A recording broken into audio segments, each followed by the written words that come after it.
Now, if you've been wondering why some social media users have turned their profile pictures purple, well, it's because they're in support of a planned nationwide shutdown. The shutdown against gender-based violence and femicide is led by Women for Change.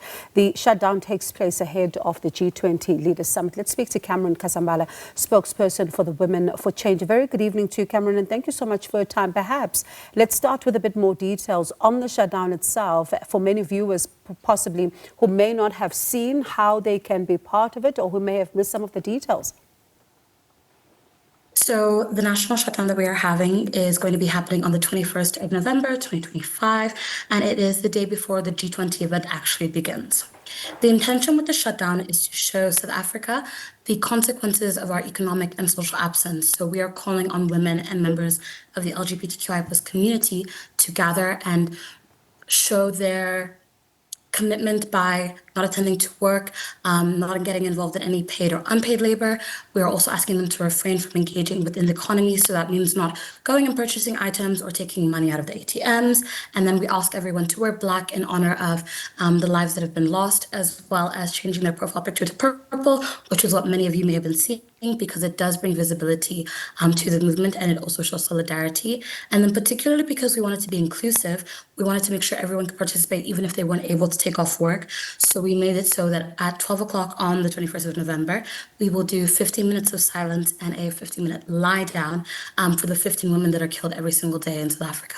And it speaks about that very issue, right, which, always brings tears to our eyes, because if you think about the number of women that are killed in South Africa each and every single day, it really just, puts a shame on, the country. And one wonders, when it comes to the leaders themselves, right, as they gather, how are you hoping they process what they are going to be seeing?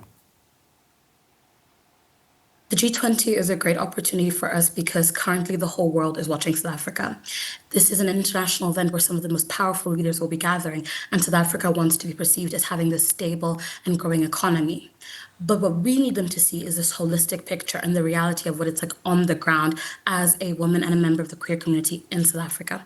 So what we want from them is what we've been asking for since the 11th of April, which is for them to declare gender-based violence and femicide a national disaster. And this is because we want to see quick and efficient reactions. We want mobilization, releasing of funds, transparency, and accountability. That's what we need from them. We don't need more legislation. We don't need more frameworks. We need action. And you speak about action, right, and what has been done over time. For example, I remember in 2018, when there was that presidential summit on gender-based violence and femicide, there was a declaration of this national strategic plan. It was looking at GBVF. It was going to set in motion the National Council on GBVF. One wonders, where are we with all of that? That is the real question, is where are we with that? And I think that's what we are holding the government accountable to, is they don't have an answer for us. We do not know where funding is going. We have not seen implementation happen. There is no transparency on what activities have been done, what strategic plans have been implemented. And I think that's the scary thing for us, is that we are not seeing this implementation that they claim that they have done with this national strategic plan. And it was designed in 2019. So it's been heading on now 6 years of this being present, and we are not seeing any action. And it's very concerning because we are told that there is funding going places and that there are improvements being made, but we cannot see that, and there is no clear record on when that is and what is exactly happening. And you speak about this funding, right? Because if it doesn't make its way to the people on the ground who are actually there trying to do their bit when it comes to ending this particular scourge, the impact is huge. And one gets a sense that, I don't know, is it being prioritized, or are conversations just being prioritized? I think that the rising numbers and statistics are telling us everything we need to know, and that it is not being prioritized. Because how do we have a 33.8% increase in femicide rates, be 6 times the global average, be known as the rape capital of the world with 117 rape cases being reported every day, and then say that we are doing the work and that we do care? So I don't think we can even begin to say that they do care. And I think that's why we need to do this shutdown, is to show them that they need to care and give them a wake-up call of what will happen if they don't care. And what happens next, Cameron? And I ask this because there will be the shutdown, right? And you do have others who are saying then post that, how then do we begin to ensure that as citizens the pressure continues to be applied?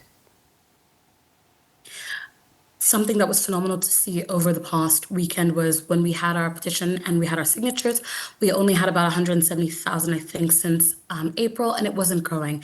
And if you look now over this past weekend, we have skyrocketed to over 770,000 signatures. And that is very telling that it's about keeping the conversation going. It's about keeping the pressure. It seems like it's a daunting task and it takes effort, but consistent commitment and effort is what brings about change. So as much as it might not seem like immediate change is happening, we have to keep working and we need to keep the conversations going. And now that we've made it so public, we're really hoping that eyes will be on South Africa and that the government will really take that in and say, okay, you know what? Everyone's kind of watching us. Maybe we should do something and actually do what we're saying. And Cameron, this is an ongoing conversation, right? And thank you so much for talking about this. And it really is one that needs us to take stock about where things are and how then do we begin to ensure that we don't find ourselves here once again. Thank you so much for talking to us this evening. Appreciate it. That was Cameron Kasambala, spokesperson for Women for Change, speaking about that shutdown, Tabegile. And of course, it's really a heartbreaking situation. It's heartbreaking, right? Because you think of Winene Mkhwetyana, and every other story that we've covered in the news over the last while, in just the last 3-4 years, of young women raped and murdered in this country, yet there appears to be no real change, even when you look at the crime stats that are released quarterly. But we will continue to track that story over the next coming days here on SABC News.